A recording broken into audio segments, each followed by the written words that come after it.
Bueno, quiero agradecerles la presencia de todos ustedes. Eh, la idea de esta conferencia es para advertir y a su vez proponerles a ustedes que nos unamos a un movimiento fuerte de divulgar lo que es el BRICS.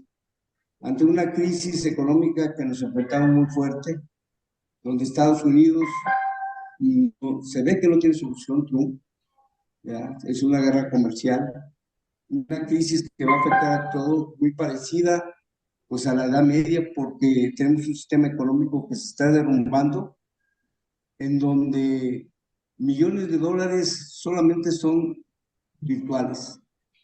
No hay producción física y eso puede derrumbar a Occidente y traducirse en una guerra. Ante eso, los estudiantes universitarios a nivel internacional juegan un papel muy importante, porque es donde se deben discutir las ideas, los proyectos, las propuestas para salir de esta crisis. El señor Lindo Larouche ya había advertido de esta crisis desde hace más de 50 años.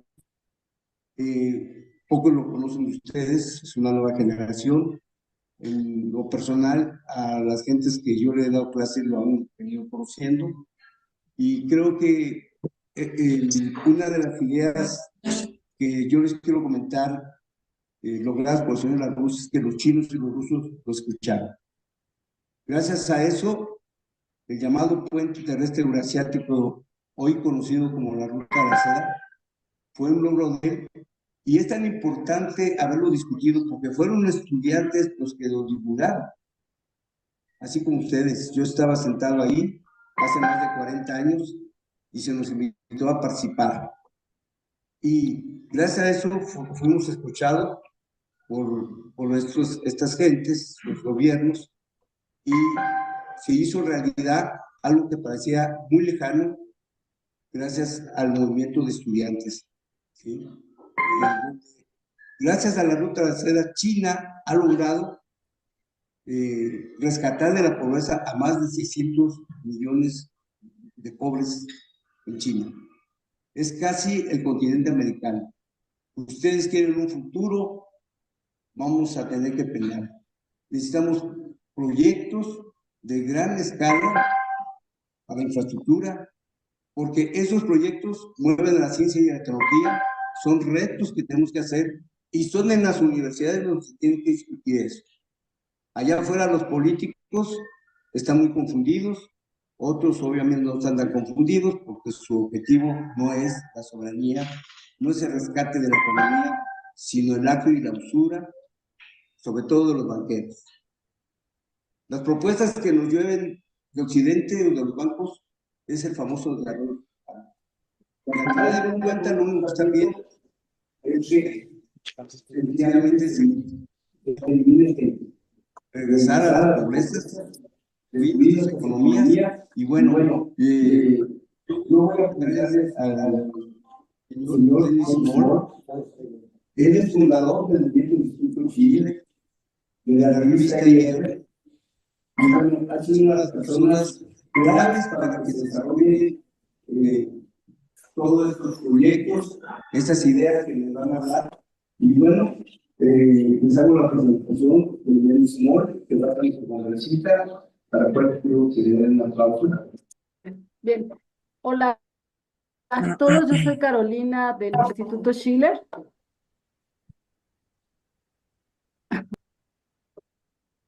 Vamos a presentar nuestra...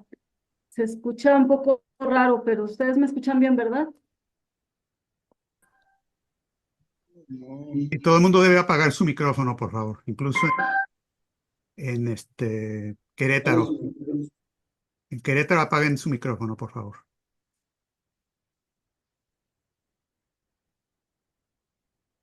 Ok, bienvenidos a todos. Vamos a hacer un poco más ágil esta presentación. Tenemos gente de Bolivia, de México, Guinea, Argentina, República Dominicana, Ecuador, Colombia, Estados Unidos, Brasil, y espero no haya... Quiero darles la bienvenida a esta reunión. Oh, Es una reunión internacional enfocada en la punta de lanza de BRICS. Tenemos gente de varios países porque estamos interesados en una reconstrucción económica, política, social de nuestras naciones. Y en este sentido, quiero comentarles que primero vamos a tener una presentación de Denis Small, el encargado para asuntos de Iberoamérica de nuestra organización. Y después de eso vamos a comenzar con los saludos, comentarios sobre el tema de BRICS a nivel Iberoamérica y también algunos comentarios de nuestro nuestro candidato en Estados Unidos, en el Bronx, José Vera. Quiero comentarles que hoy mismo tuvimos una conferencia también aquí en México con alrededor de 150 estudiantes muy interesados en el tema de BRICS y los proyectos de infraestructura, porque BRICS no solo representa una nueva alianza económica, sino representa una cooperación entre naciones soberanas con el principio de confianza, con el principio ganar-ganar, como lo han planteado los chinos. Y sobre todo nos interesa que los jóvenes, aunque esto es general, por supuesto, es para toda la población, en particular con esta campaña que queremos dar impulso con estas presentaciones de jóvenes por el futuro, jóvenes defendiendo el futuro de sus naciones y el desarrollo. Quiero que ustedes sepan que pueden hacer preguntas, pueden levantar la mano y vamos a ir acomodando las preguntas para que todos puedan conocer un poco más las dudas que hayan tenido. También les pido que en el chat personal mío de Carolina me puedan enviar su correo o algún número de contacto si es que yo no lo tengo para que podamos abrir una vía de comunicación con ustedes para esta campaña internacional que tenemos en referencia a BRICS. También comentarles que somos un movimiento vivo que constantemente está haciendo estas actividades a nivel institucional, a nivel universidades, con la población en general, porque creemos que esto, BRICS, no solamente es un tema de tesis que puede quedar guardado en un anaquel, sino que esto puede representar una opción para nuestros países que están en un colapso. Así es que sin más, presento a Denis para que podamos escuchar y después empecemos este diálogo entre naciones. Ok, muchísimas gracias, Carolina. También, Javier, profesor Javier. Me da mucho gusto poder estar con ustedes. Y como varios ya lo han dicho, estamos contemplando esta reunión como la primera de muchas reuniones en todo el continente con la gente de habla española, no nada más de este continente, porque están los amigos africanos de Guinea Ecuatorial, con miras a una conferencia internacional muy grande que el Instituto Schiller va a realizar el 24 y 25 de mayo en las cercanías de la ciudad de Nueva York, pero también por Zoom, con el objetivo de discutir a fondo los conceptos, los principios filosóficos, económicos, políticos, para poder lograr una nueva arquitectura internacional de seguridad y desarrollo, un cambio profundo de paradigma, porque estamos en un momento decisivo de la historia. Pongámonos directamente en el momento de la historia que estamos viviendo. Si ustedes, si nosotros estuviéramos viviendo en el año 1248, no sería un momento más dramático que el actual. Un momento de viraje total, de decisión total sobre el futuro de la especie humana. Y el tema de el BRICS y los próximos 50 años de la Tierra es un tema que corresponde no nada más a los que van a ser los dirigentes de aquí a 50 años, que son los que están participando en esta discusión, sino para todos, porque estamos en un momento donde el viejo sistema, el antiguo sistema, el sistema que viene desde la posguerra, el sistema financiero de Bretton Woods, de dominio por parte del Fondo Monetario Internacional, de la banca especulativa de Wall Street y de la City de Londres, ese sistema está en bancarrota absoluta y total. Es una crisis sistémica, no coyuntural. Eso quiere decir que no tiene remedio dentro del sistema. Una crisis coyuntural es cuando hay un problema, pero se puede resolver dentro del sistema actual, con dimes y diretes y todo lo demás. Una crisis sistémica es cuando la totalidad del sistema falló, fracasó por sus axiomas básicos y por lo tanto, o la sociedad y la especie humana desarrollamos toda una serie de principios nuevos para restablecer un nuevo tipo de orden, o nos vamos a hundir en una destrucción que puede ser ya de una guerra termonuclear, por el que hemos estado al borde de eso en estos últimos meses, o de un desplome económico como la crisis de la era de tinieblas del siglo XIII, XIV y demás, donde desaparece la mitad de la población. Ahora, ¿por qué el BRICS? Bueno, algunos dirían porque tiene la mayoría de la población del planeta. Quizás algunos de ustedes habrán visto, les voy a mostrar aquí en la pantalla, pues algo que algunos han identificado como algo muy importante del BRICS, que con los 11 miembros que son y los 9 socios, y eso va creciendo, estamos hablando de más de la mitad de la población del planeta, estamos hablando de una capacidad de producción de trigo de más de la mitad, del petróleo, del carbón, el acero, etcétera, etcétera. Y sí son capacidades físico-económicas, todo esto medido en cantidades físicas, no de dólares, porque eso no funciona como medida de la economía, tiene que decir, como indicó Lyndon LaRouche, la parte físico-económica. Todo esto es muy interesante porque el BRICS tiene esa capacidad. Más aún hay capacidades de avance tecnológico, de ciencia, lo que está desarrollando China, que sacaron a 850 millones de la población de la pobreza, etcétera. Pero lo que realmente es el BRICS, y este es el punto que quiero enfatizar con ustedes, es lo mismo que dijo hace 3 o 4 días, perdón, el canciller de la India, Jaishankar, que en una entrevista que le hicieron en Chatham House, que es el centro de la oligarquía británica, el Instituto Real de Relaciones Internacionales, le preguntaron, bueno, ¿qué es el BRICS y por qué formaron el BRICS? Dijo, bueno, el BRICS viene porque nos excluyeron de todas las otras instituciones y no somos como las otras instituciones. No somos el grupo de los 7. No somos el grupo de los 20. Definitivamente no somos OTAN. Pero establecimos algo de países y naciones y culturas diferentes. Y eso es lo que nos hace fuertes, es esa diferencia, pero que tenemos una idea en común. Y es una idea filosófica, dijo, y es la idea de que queremos definir nuestro propio futuro. Queremos tomar cartas en el asunto, queremos tener la capacidad de decidir nuestro futuro, que tiene que ser de desarrollo y de soberanía.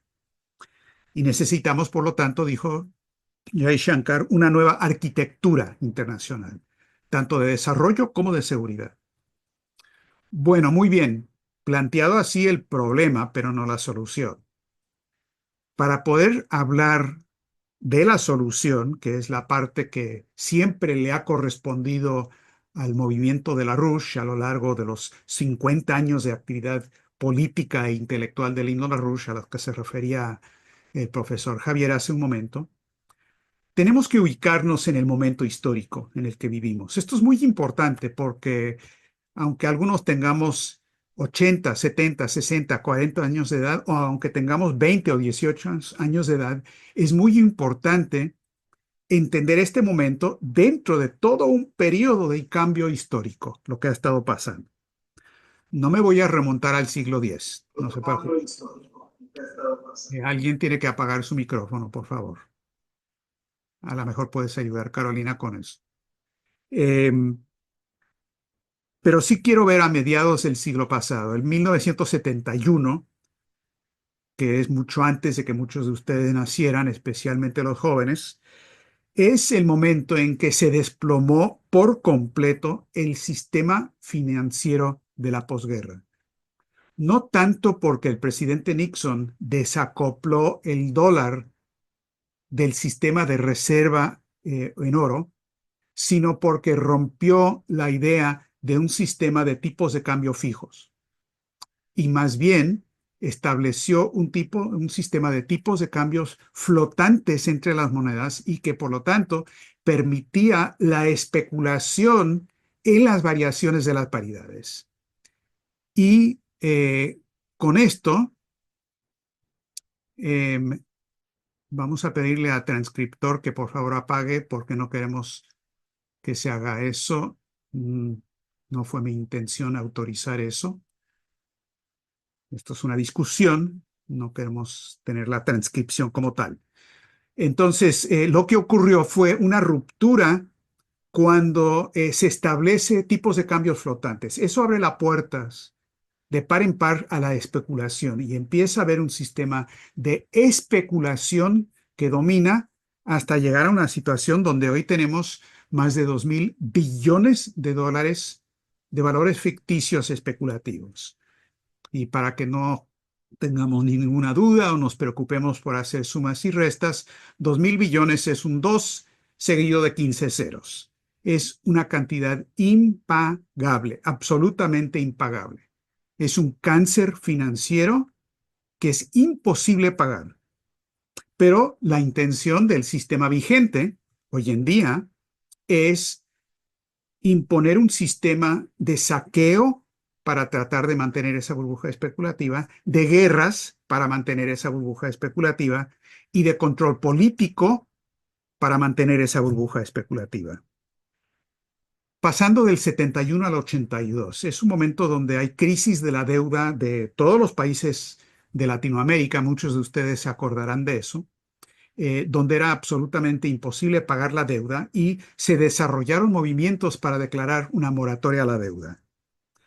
Lo que fue singular en ese momento es que Lino LaRouche tuvo una relación directa con el entonces presidente de México, José López Portillo, y LaRouche elaboró una propuesta denominada Operación Juárez.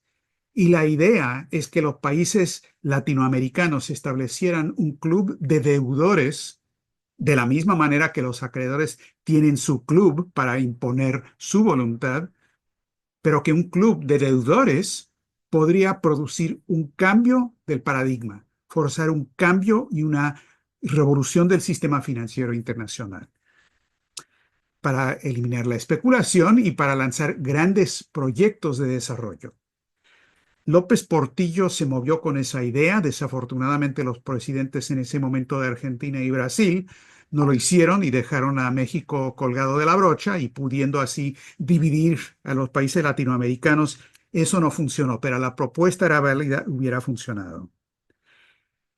La década de los 90 es un periodo donde se aplican las políticas neoliberales de privatización y dominio de la especulación, que en el caso de México, y ya los compañeros en otros países se acordarán de lo que ocurrió, pero en el caso de México, bueno, es llamémoslo la era de Salinas de Gortari, es decir, la era de Wall Street en la presidencia de México, porque eso es lo que era el gobierno de Salinas de Gortari.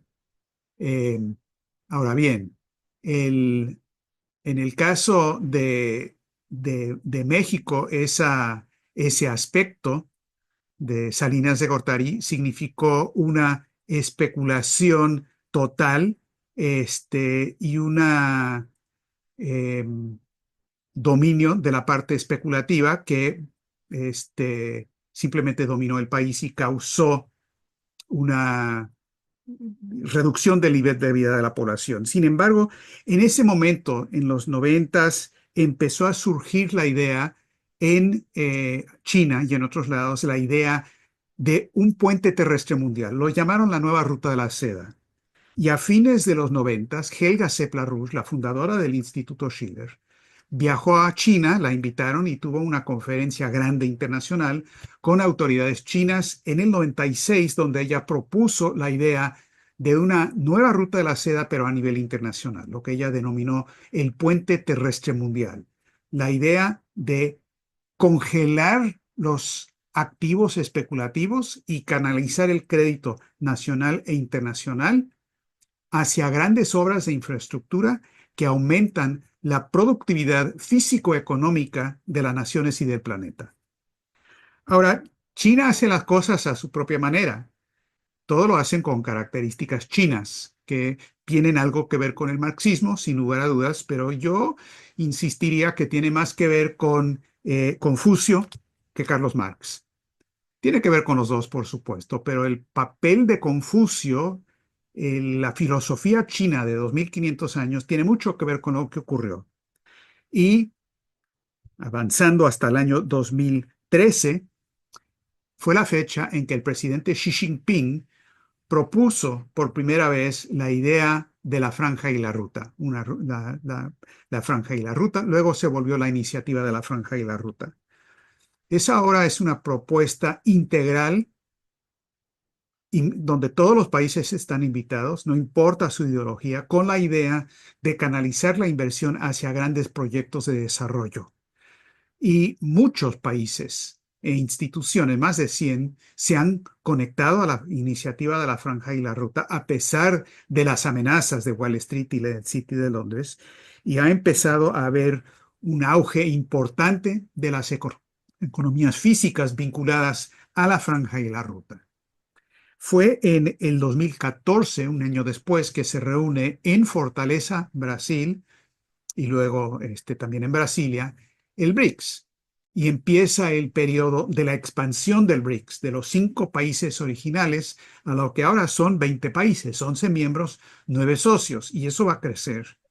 Y donde plantean con la presencia personal en Brasil de Xi Jinping, de Putin, de otros dirigentes. La presidenta de Brasil en ese entonces era Dilma Rousseff, quien ahora encabeza el nuevo Banco de Desarrollo del BRICS, presentaron la idea, y especialmente para toda Latinoamérica, de juntarse, unirse y reorganizar sus economías en la dirección de grandes obras de infraestructura. Fue un periodo que se lanzó ahí de muchas ideas y muchas propuestas y desarrollos. Sin embargo, pues lo que pasó empezando unos años antes con la crisis del 2008 es que empieza un periodo de un crack definitivo del sistema, porque en ese momento hay básicamente muchos incumplimientos y bancarrotas de los bancos, pero la solución que se le da, empezando ya en el 2018 hasta la fecha también, todo un periodo ya de 15 o más años, es emitir más valores especulativos para pagar los valores anteriores. Emisión cuantitativa para pagar la especulación. Alimentar el cáncer para que al cáncer le vaya muy bien, muchas gracias, pero que a la gente, a la población le vaya muy mal, porque están recortando su nivel de vida, están recortando los servicios públicos, están recortando cualquier posibilidad de desarrollo de infraestructura. Se desarrolla y toma un control total la economía internacional del cáncer. Y eso es lo que se está viviendo hoy día en Occidente y los países afines a Wall Street y a la City de Londres. Ahora, siguen habiendo alternativas y propuestas contrarias. Y quiero mencionar algunas de estas antes de entrar a lo que es la verdadera propuesta fundamental aquí, que es la parte de cómo resolver esta crisis y estos problemas. Bueno, ya les estaba mostrando aquí lo que es la economía física de los países del BRICS, algunos de los elementos. Aquí pueden ver el diseño del Instituto Schiller del puente terrestre mundial, muy parecido, pero no idéntico, a lo que los chinos han propuesto con la iniciativa de la Franja y la Ruta, identificando aquí 4 o 5 grandes proyectos de infraestructura fundamentales para establecer corredores de desarrollo industrial e infraestructural en todos los continentes. Decirle a Wall Street y la City de Londres, chao, váyanse a la congeladora con todos sus activos, los 2.000 billones, porque nosotros, los pueblos del planeta, respetando las soberanías, vamos a unirnos en torno a estos proyectos de desarrollo. Un túnel por el estrecho de Bering, que ya los rusos han desarrollado con detalle de ingeniería de obra, la propuesta de abrir con ferrocarriles de alta velocidad el tapón de Darién. Los chinos ya propusieron en Panamá y se había adoptado ferrocarril de alta velocidad en Panamá para conectarse en Costa Rica y todos los otros países de Centroamérica para luego hacer la conexión con México y de ahí pasando por Norteamérica y Canadá, conectarse con el estrecho de Bering y así por el estilo. También están las rutas marítimas. No está aquí en este mapa porque ocurrió posteriormente, pero ahora hay una ruta marítima que corre de Shanghái, en China, hasta Chancay, en Perú, donde hay un superpuerto ya establecido, un megapuerto a nivel mundial que los chinos ayudaron a construir, que ahora está funcionando como un megapuerto para todo el continente. Falta ahora la construcción de ferrocarril de alta velocidad que corra del Pacífico al Atlántico, conectando a las dos partes a las dos costas. ¿Cuáles son los problemas? Este es un mapa de los desiertos a nivel internacional. Es que la biosfera, la parte del universo físico que es materia viviente, ha desarrollado hasta cierto punto lo que está pasando en el planeta, pero hace falta la intervención de lo que Vladimir Vernadsky identificó como la noósfera, es decir, la parte creativa del hombre, de la mente humana, para tomar cartas en el asunto y aplicar tecnologías para resolver problemas que la biosfera nos ha dejado, como por ejemplo este problema aquí de desiertos, incluido este gran desierto americano que ven en el norte de México y el occidente de Estados Unidos. Esto se puede resolver. Esta es la parte del Oriente Medio, este es el Mar Rojo, este es el Canal de Suez, y pueden ver aquí la diferencia que hace el desarrollo del desierto utilizando tecnologías avanzadas, como lo hace Egipto, y este es todo lo que es la parte del delta del río Nilo, con muchos de los avances que han logrado en Egipto para avanzar con esto. Estos son algunos de las instalaciones que han aplicado para poder hacer eso. Por favor, apaguen el micrófono, los que lo tienen abierto. Esto se está construyendo en Afganistán, un canal que urgentemente se requiere en ese país, pobrísimo, aplastado además por las sanciones, que como pueden ver está en plena construcción. Esto es China.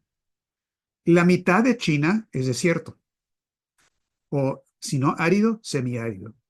Pero China, a diferencia de muchos países que dicen, bueno, así son las cosas, la naturaleza así nos dejó las cosas, ni modo, ¿qué le vamos a hacer? China ha dicho no, vamos a recuperar eso y vamos a hacer del desierto un vergel. Y China desde hace 40 años ha estado con un proceso de sembrar árboles y de avanzar en la construcción de la parte vegetal de la biosfera para recuperar el desierto.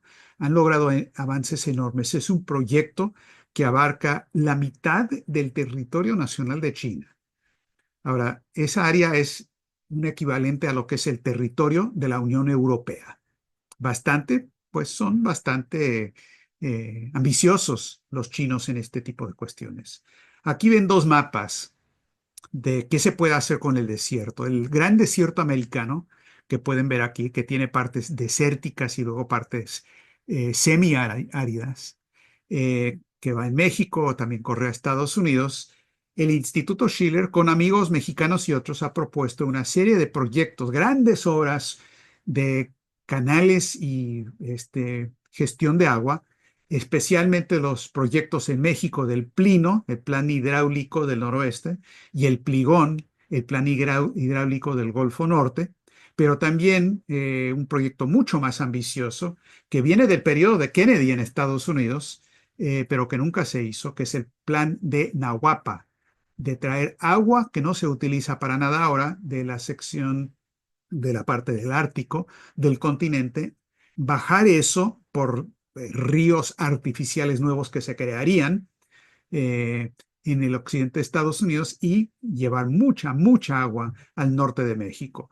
México requiere eso urgentemente. No es cuestión de redistribuir el agua existente en México porque no hay suficiente agua dulce. Por más que se redistribuya, no es suficiente. La biosfera nos dejó ese problema. No nos hagamos los tontos. Hay que llevar esto adelante, utilizar la cabeza, como debe ser con la noósfera, para resolver los problemas que la biosfera nos dejó. Y el hombre es capaz, somos capaces de desarrollar tecnologías nuevas, aplicarlas en beneficio de la biosfera, no en contra de la biosfera, en beneficio de la biosfera, desarrollando nuevas tecnologías, nuevas materias primas, nuevos recursos naturales, avanzando siempre en la tecnología y de esa manera demostrar que de hecho no hay límites al crecimiento. Contrario a lo que nos dijo el Club de Roma, contrario a lo que nos dicen los maltusianos, contrario a lo que nos dicen los bancos de Wall Street y la City de Londres, que hay que dejar de desarrollarnos porque si no vamos a terminar destruyendo a la madre tierra. Bueno, la madre tierra necesita el apoyo del hombre para ayudar el proceso de desarrollo. Y este es un ejemplo de lo que se puede hacer. A ver, esto es una idea rápida de lo que se puede lograr en la cuenca del Caribe con sistemas ferroviarios, sistemas marítimos, y de construcción de ferrocarriles, puertos industriales y demás. México forma parte de esto y puede ayudar muchísimo. Me dirijo especialmente a México por los compañeros, los muchachos del Tecnológico de Querétaro que están ahí como parte de todo este proceso. Cuentas resumidas, ¿qué tenemos? Tenemos una situación donde el mundo tiene que trabajar junto para lograr esto, dejando a un lado, poniendo en la congeladora los 2.000 billones de dólares de valores especulativos que no ayudan para nada, que los únicos interesados en eso son los dueños del cáncer, pero hemos llegado al momento en que o viven ellos y el cáncer o vivimos nosotros, los seres humanos. Y tenemos que votar de la manera en que el ser humano lo hace, usando la mente para activarnos políticamente y lograr el cambio, que es la intención del Instituto Schiller en estas conferencias. Xi Jinping ha propuesto y ha dicho que hay un interés común de la especie humana, que debe haber un concierto humano para beneficio de todos. Queremos compartir el futuro en ese sentido.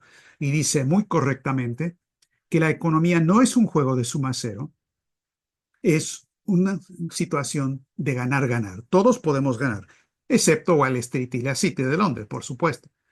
Pero es posible que la especie humana, que organicemos nuestro quehacer de esa manera, lo dice Xi Jinping. Putin hace como 2 meses dijo algo realmente extraordinario, que no había dicho antes. Dijo, bueno, el mundo unipolar obviamente no funciona. De acuerdo. Hay quienes, dijo Putin, quieren desarrollar un mundo multipolar. Y eso es más positivo que un mundo unipolar, donde un dictador impone todo. Pero no se trata, dijo Putin, de que cada quien tenga su propio interés y no se combinen. El mundo que queremos, dijo Putin, es el mundo de la polifonía. Él usó esa palabra, polifonía. ¿Qué es polifonía? Polifonía es cuando canta un coro, por ejemplo, donde cada voz es importante. Cada voz tiene que ser una belleza total, tiene su aporte, pero cada voz se mejora combinándose con las otras voces para producir algo que nunca podría producir una sola voz. El mundo unipolar del dictador es el mundo infantil de la especie humana. Es el momento de lo que en un coro sería cacofonía. Unos niños, pon un grupo de niños de 6, 7 años de edad y ¿qué es lo que tienes? Un ruidazo sin control. Y claro, tiene que venir un dictador para imponer orden, nos dice el mundo unipolar. Esa es la idea de Hume, de poner un leviatán. La idea del mundo multipolar es mejor, pero no es polifonía. El mundo multipolar es la idea de tener ya unos adolescentes que vienen al coro a cantar y cada quien, cada voz, los tenores, las sopranos, los bajos, cada quien canta y puede cantar muy bien. Y como que llegan a un acuerdo, un negociado entre todos, a ver a quién le toca cantar primero, luego a quién segundo, para que no se produzca una cacofonía infantil. Pero Putin nos está diciendo otra cosa. Nos está diciendo que es posible, como lo dice también Xi Jinping, tener una situación no simplemente de múltiples voces, sino de múltiples voces en polifonía, donde cada cultura, cada civilización aporta lo mejor de sus periodos clásicos al bienestar general, al interés común de la humanidad en su totalidad. Ese concepto de polifonía es cómo funciona el coro, es como los adultos nos deberíamos relacionar, es como las naciones soberanas del planeta se deberían relacionar también. Es la nueva arquitectura que el Instituto Schiller propone. Concluyo con los siguientes conceptos, con los que quizás estén de acuerdo o quizás no. Veamos. Nos preguntamos, ¿pero existe de verdad el interés común de todos los seres humanos? ¿Existe tal cosa? ¿Se puede concebir algo que sea así? Un bienestar general, pues, el bien común. Nosotros pensamos que sí, es factible, es posible eso. Pero ¿cuáles son las implicaciones de eso? Porque no lo quiero simplemente afirmar, lo planteo como una propuesta, una hipótesis sujeta a demostración científica, o que se demuestre lo contrario. ¿Qué quiere decir que existe el bien común o el interés general? Primero, que la economía humana y el universo físico en su totalidad no funciona en base a la idea de suma cero, que puede haber una organización de la economía donde el bienestar de un país no depende del sometimiento de otro país, que sí es posible tener acción económica en beneficio de todos los países. Primera hipótesis, la economía no es suma cero y tampoco el universo físico. El universo físico es un proceso creciente y creativo. Punto número 1. Punto número 2.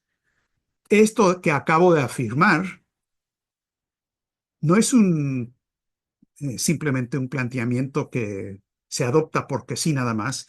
Esto es algo que afirmamos que es algo cognoscible por el hombre, que el hombre es capaz de entender y demostrar científicamente este primer punto que digo, que existe tal interés común, que la economía no es de suma cero y que el universo físico es un universo creativo en proceso constante de desarrollo.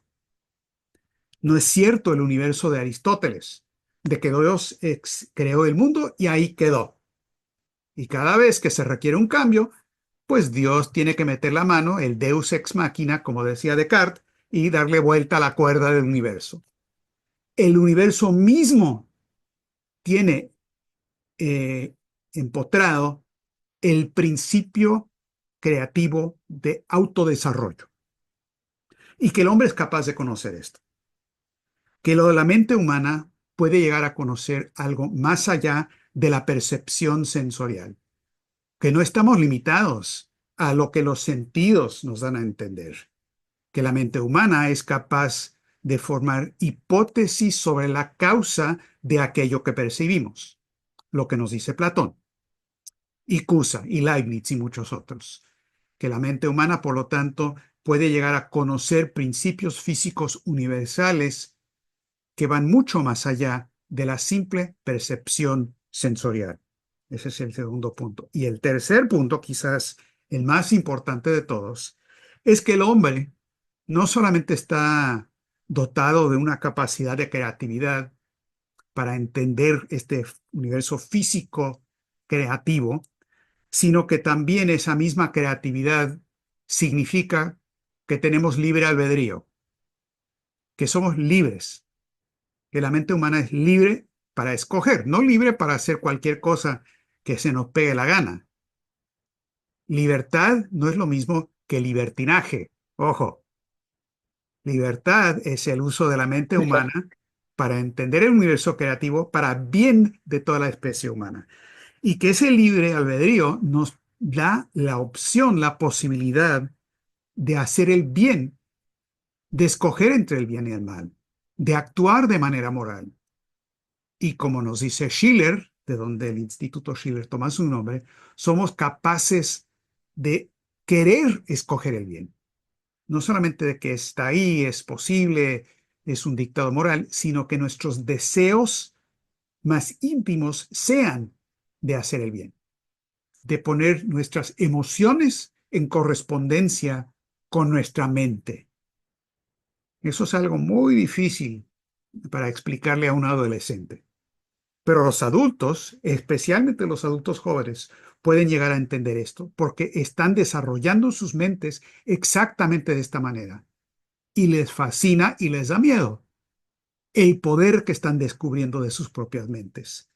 Pero eso, la verdadera libertad es someter la voluntad y el libre albedrío al bien común.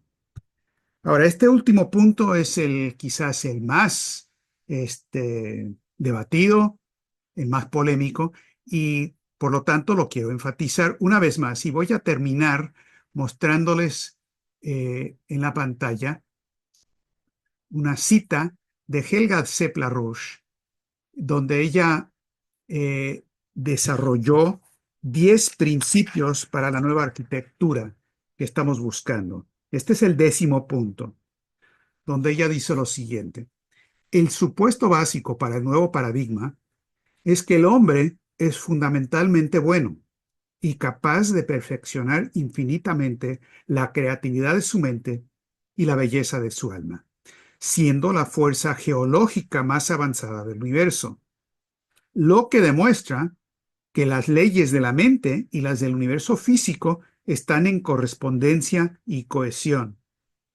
y que todo el mal es el resultado de una falta de desarrollo, y por lo tanto puede ser superado. Repito esa última frase porque sé que provoca roncha en mucha gente. Todo el mal es el resultado de una falta de desarrollo y por lo tanto puede ser superado. Ese es el concepto básico, algunas de las ideas que quería presentar para la consideración de todos ustedes en esta reunión y luego en todas las próximas reuniones que podamos organizar en este continente y en otros, camino a la conferencia del Instituto Schiller del 24 y 25 de mayo. Muchas gracias. Sí, bueno, ¿me pueden oír muy bien? Sí. Perfecto. Ok. Primero yo les quiero agradecerles a todos por invitarme a su programa. Mi español no es el mejor, pero hago lo que puedo. Hablo inglés la mayor parte del tiempo, así que es genial poder hablar con ustedes en mi verdadero idioma nativo y por favor no se ríen de mí si yo no sueno como si yo soy este, hispano. Mis padres son salvadoreños, pero yo vivo aquí en Nueva York, en los Estados Unidos, y yo también soy un candidato para oficina política aquí en la ciudad de Nueva York, en los Estados Unidos. Yo tengo 26 años. Mi área de los Estados Unidos se considera una de las más pobres de todo el país. Pero yo tengo un plan para solucionar a través de los métodos de la economía de Lyndon LaRouche. Lo llamo el Cuerpo de Construcción Civil Espacial. La idea es tomar a los jóvenes de la zona y del país en general y darles formación en ingeniera, mecánica, soldadura, etc. Así podrán aplicar estas habilidades. Perdón. Oh, ok. Así podrán aplicar estas habilidades en sus barrios. Pero, ¿cómo logramos realmente un cambio en el país? Algunas personas pueden conocer, tal vez me conocen por mis intervenciones políticas, donde entro y grito a un político, usualmente destacando lo absurdo de lo que están promoviendo o diciendo, y estos videos se vuelven virales, como realmente virales. Millones de personas, no solo en los Estados Unidos, sino en todo el mundo, los ven. Pero, ¿por qué es esta una modalidad válida de política en nuestro mundo hoy?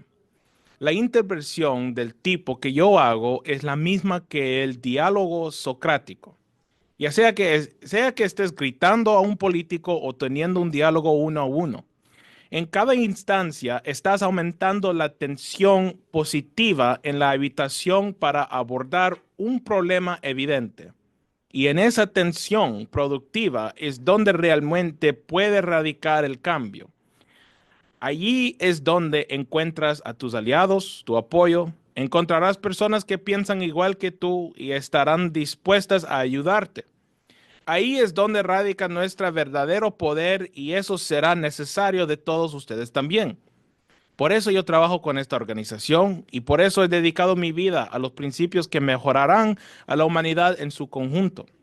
Y les insisto a que realmente presten atención en las presentaciones y hagan el mejor esfuerzo para asistir a nuestra conferencia este mayo. Les quiero dar mis gracias para invitarme y les dejo pues de regreso a Carolina. Buenas tardes, mi nombre es Francisco Reyes Pérez, soy de la Ingeniería de Mecánica y tengo una pequeña pregunta y es acerca de cuánto tiempo es factible que tanto México como Latinoamérica formen parte de este nuevo orden mundial llamado los BRICS, ya que tomando en cuenta que Estados Unidos es el regente de prácticamente toda América y tiene un gran peso dentro de cada economía de buena parte de Europa y de América. Bien, la segunda pregunta. ¿Qué posición ocupan los estudiantes en los proyectos que se están planteando para los beneficios que vienen? Gracias. Entonces, escuchamos tu pregunta, Emanuel, y encapsulamos esas para que Denis pueda responder y continuamos. Adelante. Muy buenas tardes, soy Emanuel Rosini Ruiz, igual soy alumno del Tecnológico Regional de aquí de Querétaro, solo que me estoy conectando de manera individual, pero bueno, mi pregunta es, ¿qué axiomas proponen los BRICS para un cambio radical a nivel global? Porque antes nos hablaban un poquito de justamente cómo los axiomas que tenemos actualmente o que se manejan han fallado de una manera tan radical como lo hemos visto y justamente se ha hecho esta propuesta de los BRICS, ya que necesitamos un verdadero cambio de cómo depender de estos axiomas que tenemos actualmente nos ha llevado pues hasta las condiciones donde nos encontramos actualmente a nivel mundial. Y pues justamente de qué fue lo que falló realmente de las que teníamos antes de estos axiomas y cuáles son los que propone ahora los BRICS para la mejora de...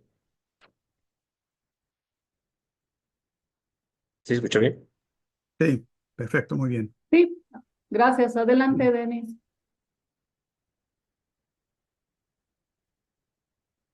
A ver, hay que distinguir. Yo no estoy aquí para proponer los axiomas del BRICS. Estoy aquí para proponer los axiomas del Instituto Schiller y de Lyndon LaRouche, de Helga LaRouche. Nos parece que lo que está ocurriendo con el BRICS es un proceso, una dinámica internacional muy positiva, pero que de ninguna manera es algo único, organizado, definido, tal y como nos decía hace un momento Rubén Gussetti de Argentina, tiene sus problemas internos sin lugar a dudas. Podríamos hablar toda la tarde sobre eso. Sin embargo, hay que distinguir, y creo que es un error exigirle a un movimiento o un proceso político que defina axiomas y los principios a la que la gente se tiene que adherir. Por lo mismo que dijo Jaishankar, por eso empecé con eso, porque él enfatizó que lo que une a los países de BRICS no es que se estén adhiriendo a una declaración de principios de ninguna manera, sino que están buscando una solución, están buscando un cambio, como representación también del proceso del sur global, que está buscando en general un fin a los 500 años de colonialismo. Es lo mismo que, por ejemplo, pasa con ustedes, los estudiantes en Querétaro, en México, que están buscando algo diferente, están preguntándose, bueno, ¿qué se puede hacer? Tienen inquietudes, quieren una solución diferente, saben que algo anda mal y las cosas deberían cambiar. Lo mismo pasa con los jóvenes estudiantes en Argentina o en Alemania o en Estados Unidos o en Panamá. Pero tampoco es cierto que todos tienen una misma cartilla de identificación y adhesión y que coinciden una serie de axiomas y declaraciones. No funciona así. Este es un proceso dinámico. Es un proceso de gente que está buscando soluciones donde hasta el momento el mundo les ha fallado terriblemente. De ninguna manera estoy diciendo, y es un error buscarlo, que el BRICS haga una lista de lo que se tiene que hacer y se acabó. La gente se adhiere o no se adhiere. Es mucho más complicado que eso. Es un proceso de desarrollo y es un proceso de expansión extremadamente interesante, simplemente porque están diciendo, hasta aquí, ya no más, no vamos a seguir tolerando el sistema existente. Pero ¿cuál es la alternativa? Bueno, yo creo que Xi Jinping y Putin son los que más se han acercado a una solución a esa pregunta. Otros países no tanto, pero es un proceso donde, por un lado, no van a aceptar el sistema actual porque no pueden, porque significa la destrucción de sus países. Y por el otro lado, se ha abierto un proceso de discusión y búsqueda de soluciones. Y por supuesto que eso se topa con problemas políticos verdaderamente grandes, como por ejemplo lo que la primera pregunta ahorita de esta serie es, bueno, la pregunta es ¿cuánto tiempo va a tomar esto, tomando en cuenta de que Estados Unidos es un país muy grande y con mucho peso político y cómo le vamos a hacer? Bueno, yo soy muy optimista. Yo soy alguien que ha vivido en Estados Unidos la mayoría de su vida eh, y creo que tenemos la posibilidad de un cambio radical en este país. Tampoco soy ingenuo. Yo he sido preso político en Estados Unidos. Junto con Lyndon LaRouche fui a la cárcel. Lyndon LaRouche por 5 años. Bueno, Martin Luther King también fue a la cárcel. Eso le pasa a la gente cuando no aceptan, no se cuadran ante lo que dicen los bancos o las autoridades.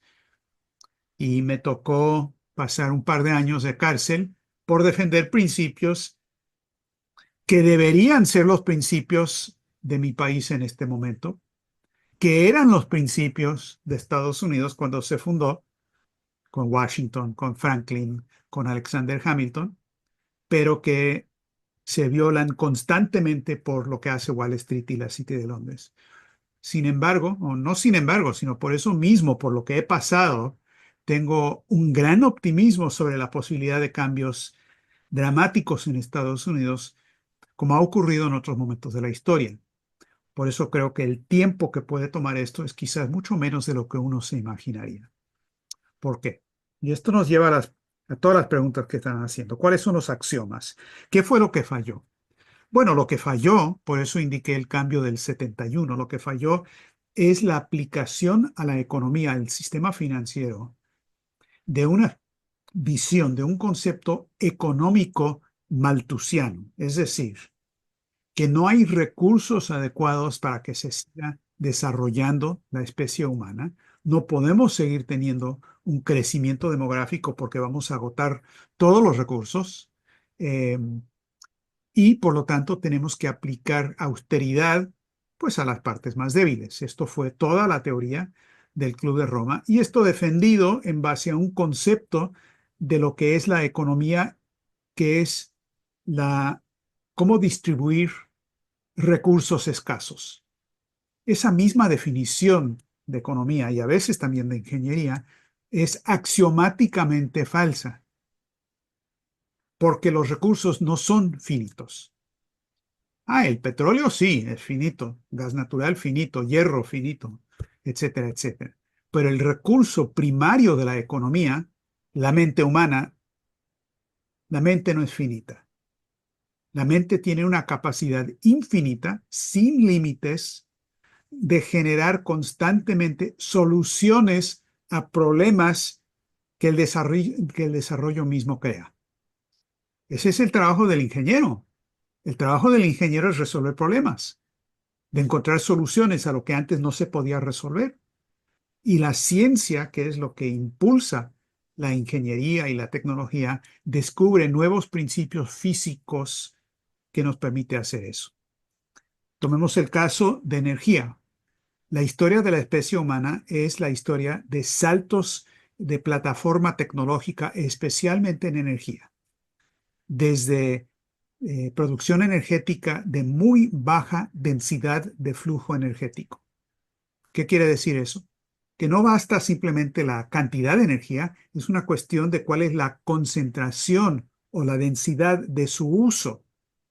Un láser puede hacer mucho más que la misma cantidad de energía simplemente en bombillos o focos o velas o cerillos o lo que uno quiera decir, ¿no? Un láser puede hacer más trabajo por eso mismo. Esa es la ingeniería, darle densidad energética e ir aumentando constantemente la densidad energética. Pasamos de la era de la leña, de biomasa, a la era del carbón y luego petróleo y ahora la era nuclear, pero tenemos que seguir avanzando porque la era de la fisión nuclear, que es muy buena, la fisión, hay que avanzar a la fusión nuclear donde no hay desperdicios radioactivos. Y así por el estilo. La especie humana tiene que conquistar el espacio, tenemos que conocer el universo el mundo de aquí a 50 años, el mundo de ustedes los jóvenes en 50 años, ¿cuál va a ser? Consideren lo que fue la especie humana hace 20.000 años y consideren hasta dónde hemos llegado en cuanto a descubrimientos, control y manejo del universo que nos rodea, los avances en ciencia, la medicina, la capacidad de producir mejores condiciones de vida, el aumento de la esperanza de vida. Hace 20.000 años la gente se moría, los viejitos tenían 35 años de edad. Eso no es lo que es el ser humano. El ser humano tiene una capacidad para aportar mucho más que eso. Entonces, compare nada más lo que éramos como especie hace 20.000 años con lo que somos hoy y consideren lo que puede ser de aquí a 20.000 años. Y a ustedes, los jóvenes, les toca garantizar cuál va a ser la Tierra de aquí a 50 años para garantizar ese futuro a 20.000. Esa es la diferencia axiomática. El sistema actual se rige en base a un concepto bestial del hombre que dice que no puede seguir avanzando porque lo único que conoce es lo que percibe. Aristóteles es el error axiomático. Mientras que la verdad de la situación y lo que el BRICS está buscando mal que bien, algunos mejor que otros, es una solución que pasa por una idea de que el hombre es capaz de generar el bien común, de que hay sistemas de ganar-ganar y que se pueden aplicar. Rápidamente con el tema de China, rechazo y discrepo totalmente con el amigo de Guinea Ecuatorial. Lo que ha hecho China, no solo en su país, sino en el mundo entero, para la economía física ha sido de enorme importancia. Nos puede gustar o no la ideología china. Yo no recomiendo que todos adoptemos eso, Pero sí sería bueno que miremos a China y busquemos la manera en que ellos lograron sacar a 850 millones de chinos de la pobreza. Y eso por las definiciones y categorías, no de China, sino del Banco Mundial y todo lo demás. ¿Cuál es la diferencia con el Banco Mundial y el Fondo Monetario? Que estos se definen en base a, valores financieros especulativos, donde el hombre no importa, se sacrifica la economía física para el bien de los valores financieros. Mientras que por el otro lado, con problemas y todo, pero China ha sacado 850 millones de personas de la pobreza, 40 millones más en países que se han asociado a la franja y la ruta. Han construido 40.000 kilómetros de ferrocarriles de alta velocidad. Están creando un país nuevo. Mal que bien, pero lo están haciendo. Y en continentes como África o en Iberoamérica, cuando se les permite, cuando Washington lo permite, como el caso del megapuerto de Chancay, pues se ven los resultados. En el caso de África está la gran represa del Inga, están los ferrocarriles que ayudaron a construir, etcétera, etcétera. Está lo que Egipto también está haciendo, otro miembro del BRICS. En fin, hay dos conceptos diferentes de lo que puede ser el mundo. No son fórmulas. No busquemos que algo sea perfecto. Veamos un proceso de cambio fundamental, axiomático. Y garanticemos que nuestra propia actividad como seres humanos capaces de entender el universo y capaces de actuar de una manera moral, intencional, que acoplemos eso a las posibilidades del cambio del mundo. Eso para mí es lo que significa cantar en polifonía.